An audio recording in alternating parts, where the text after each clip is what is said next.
بله سلام شاگرد عزیز، خدا کنه هفته خوب شروع کرده باشین. یه هفته آخر ماست بر درس خواندن. اینجا یک چند صفحه مانده که از این هفته است، باز هفته دیگه بخیر رخصت هستیم. در کارخانگی ما از این قسمت شروع میشه. این کارخانگی است که هر روز شما باید 10 دقیقه ایره تمرین کنین. QR کد داره، QR کدش میزنین، بعد از ایره 10 دقیقه گوش میکنین و از پشتش میخوانین. وقتی که یاد گرفتین، پیش از اینکه او بخوانه شما میخوانین، بعد از اون میبینین که درست است یا غلط. کارخانگی استیتان از مانداگ 21 دسامبر شروع میشه. اینجا یک موزیک است درباره یول. QR کد داره، ایره میزنین میشنوین. بعد از او این هم درباره یول کدام موزیک است، ایره میزنین QR کدش و میبینین. این هم کارخانگی روز دوشنبه 21 دسامبر است. یول اینمی وقت سال میگه. گفته det är mörkt och kallt i december. میگه که در دسامبر تاریکی میباشه و خنک میباشه. Vi väntar på julen و ما منتظر آمدن یول هستیم. Vi tänder ljus i en ljustack. میگه ما روشن میکنیم شمع را در شمعدانا. Vi har en stjärna i fönstret و ما یک تا ستاره میمانیم در کلکین خود. Vi har en julgran hemma و ما میگه که درختک از یول داریم در کجا؟ در خانه خود. Vi bakar och lagar mat. میگه ما میپزیم و پخته میکنیم غذا. یعنی چیزای خمیری پخته میکنیم که دیگه نان. Vi gör godis. Vi köper julklappar. میگه که ما گودیس هم جور میکنیم و دیگه توفه ها به یول میخریم. این تکست که میاله خواندیم، این تکست میارین در این قسمت گفته اسکریب آف تکست، یعنی این تکست میارین در اینجا نوشتش میکنیم. این هم کارخانگی روز دوشنبه است. لغت هاست این یوستک اینی را میگه شمعدان این قسمی و قسمی. این خورنه یک ستاره را میگه. این یولگران یک درخت از یول میگه. باکر چیزایی که از خمیر جور میشه داداش. ترفر ملاقات کردن. این یول کلاب یک دانه توفه یول و یول کلاب بر توفه های یول. این کارخانگی 22 دسامبر است.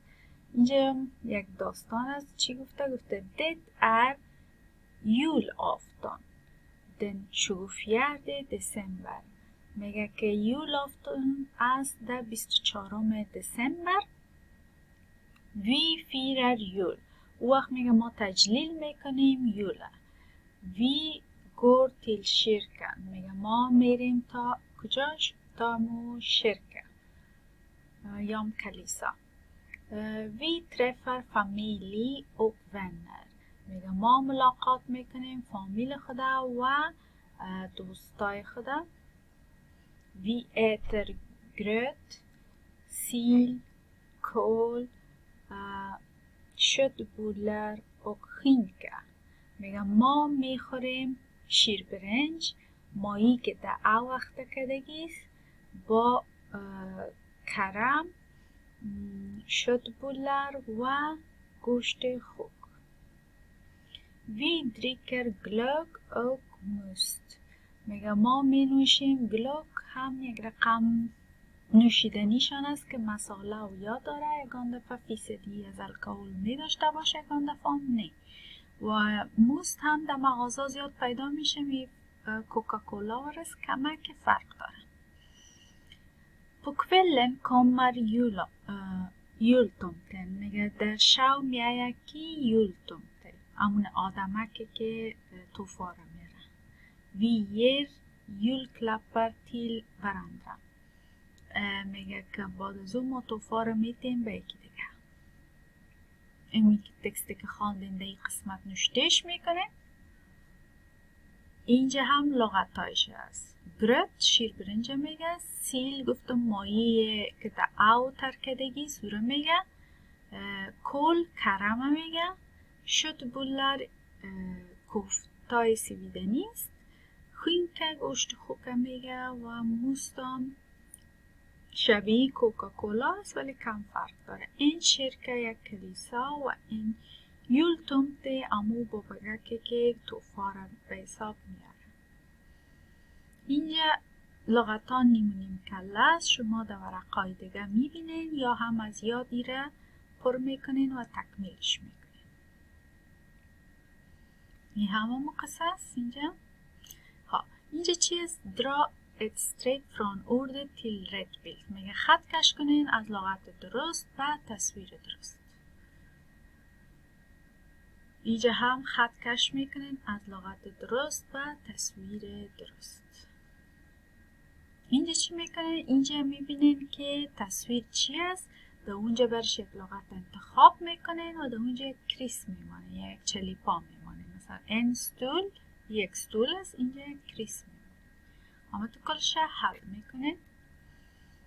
و اینجا چی است؟ موضوع ایمی صفحه است مبلر. مبلای مختلف هست. شما اگه یادتان باشه اونمون مبلا رو میارین در اینجا در زیرش نوشته میکنین که ایره چی میگم. مثلا ایره میگم مبلر، ایره چی میگن صوفا. مورو میارین در زیرش نوشته میکنین.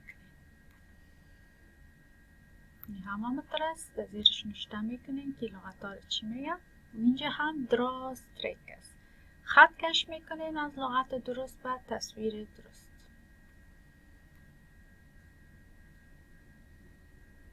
خب ببخشید این کارخانگی اینجا خلاص میشه.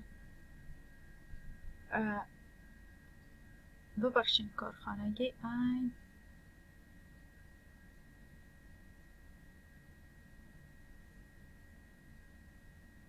کارخانگی دنده اینی قسمت خلاص میشه. ما یک قسمت متوجه شوین اینجا که از توش داگ هفته یک است، یعنی 7 جنوری است.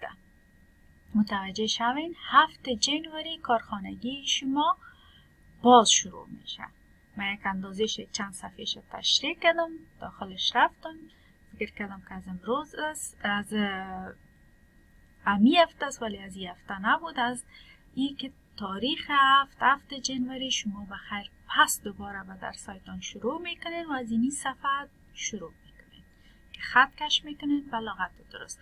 ایره باز در مو وقت باز برتان تشریح میکنم، یعنی مو وقت یک کلیپ دیگه جور میکنم برتان روان میکنم. خب خدا کنه فهمیده باشین.